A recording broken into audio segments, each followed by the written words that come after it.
Maiden Speech, Rachel McLean. Thank you, Madam Deputy Speaker, and it's a great pleasure to follow the Honourable Lady.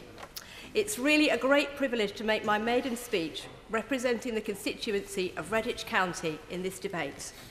Improving the rights of consumers is a priority for this government, and this bill is needed in response to the change in the way that people book their holidays, as more and more people are using the flexibility of the internet to book their breaks. And I know that the hard-working people in Redditch will welcome the protections as they go and book their well-earned summer holidays. The Redditch constituency that I'm proud to represent is a constituency that has a proud tradition of returning women MPs to this place. If there's one woman I owe the greatest debt to, it's my own daughter Ruth, who at the age of 14 said to me, "Mum, why aren't there more women MPs? You ought to stand." I replied, "I'll try to find a few moments in between running my own business, taking your 3 brothers to football and scouts, washing your school uniform and supervising your homework." 9 years later, I'm honoured to have been elected by the people of Redditch. Redditch is a new town, originally built to accommodate people from a rapidly expanding Birmingham. So I, as another Brummie newcomer to Redditch, am following in their footsteps.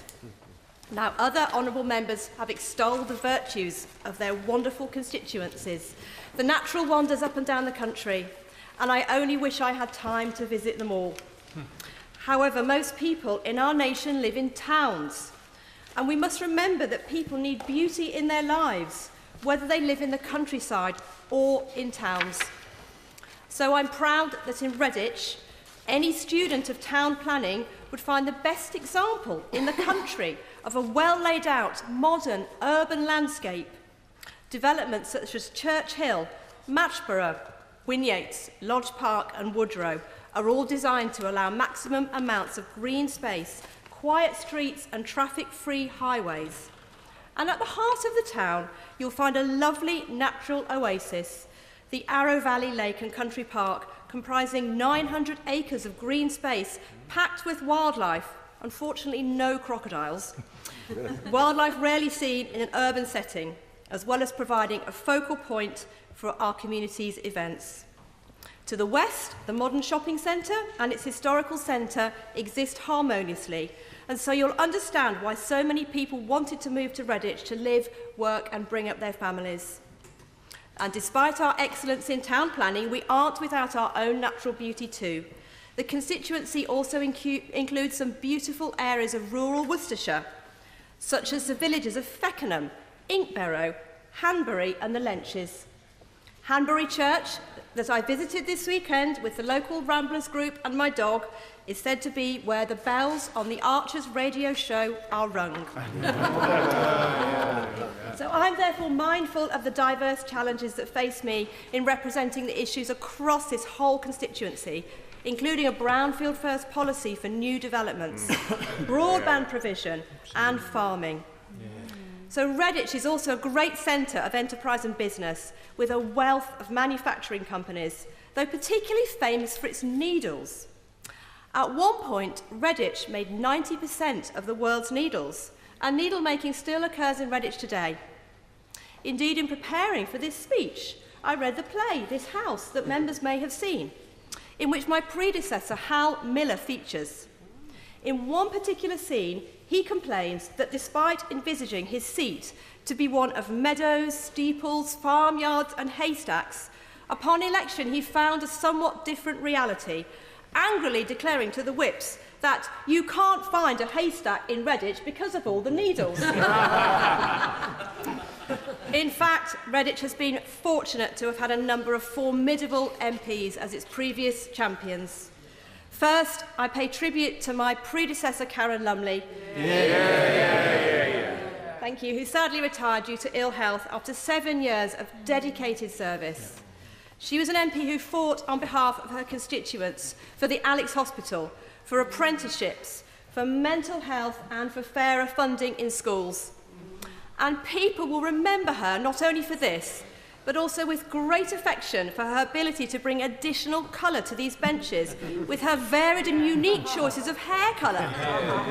And one promise I make to members is that the next time you see me, I'll still have the same colour hair that I do today, and we couldn't say that about Karen. And I would also like to recognise Jackie Smith of the other side of the House, the member for Redditch before Karen, for her great service to this country. She was our country's first female Home Secretary. Yeah. One issue dominated my general election campaign, that of our local hospital, the Alexandra Hospital, known as the Alex.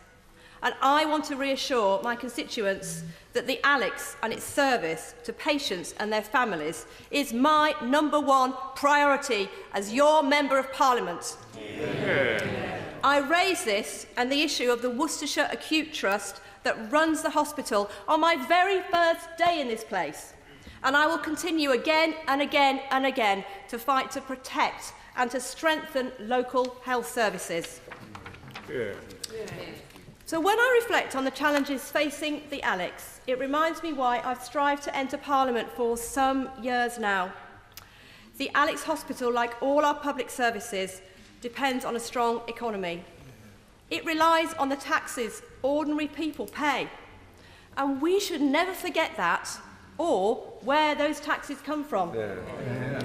Because they come, Madam Deputy Speaker, from the wages earned by people in jobs created by their employers, the small business owners who've created 2.9 million more jobs since 2010.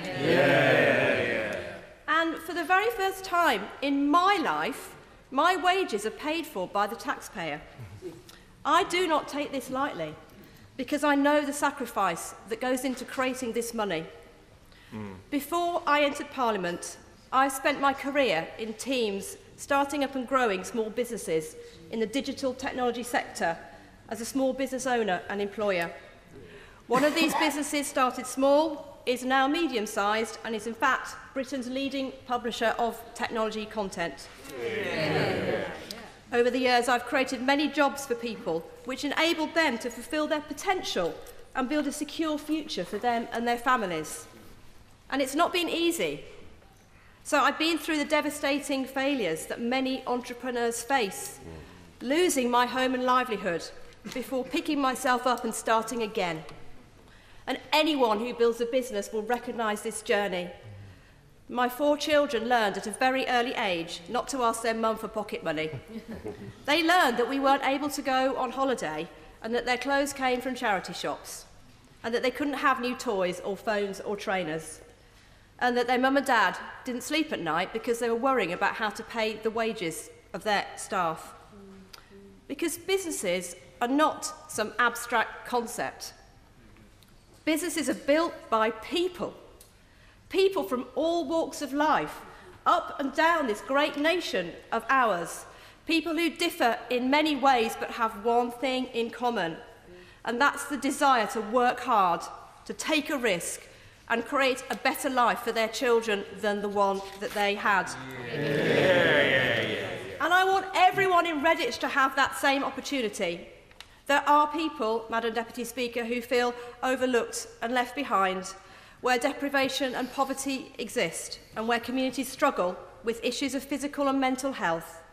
And I therefore welcome the commitment in the gracious speech to mental health, to investment in our NHS and affordable housing. And I look forward to working across our whole local community in Redditch to tackle mental health proactively and make sure that the help on the ground is there where it's needed. I'll be working with organisations such as the Sandy Cross Centre, who offer a wide range of services to support vulnerable families, as well as many others in the town. Our Prime Minister said in this place that not every problem in society can be solved by an Act of Parliament. And Madam Deputy Speaker, I agree, because many problems are solved by the diligence and commitment and sacrifice of ordinary citizens, like the people behind the 275 new businesses that started in Redditch since 2010. And it's our job in this place to provide a solid economic foundation so that those people can do what they do best, building businesses, creating jobs and changing our country. So thank you so much for the opportunity to make my maiden speech in this debate. I look forward greatly to supporting the second reading of this bill and other important pieces of legislation in the coming months. And I will never forget the privilege of speaking up for the wonderful people of Redditch in this place. Gavin Trudeau.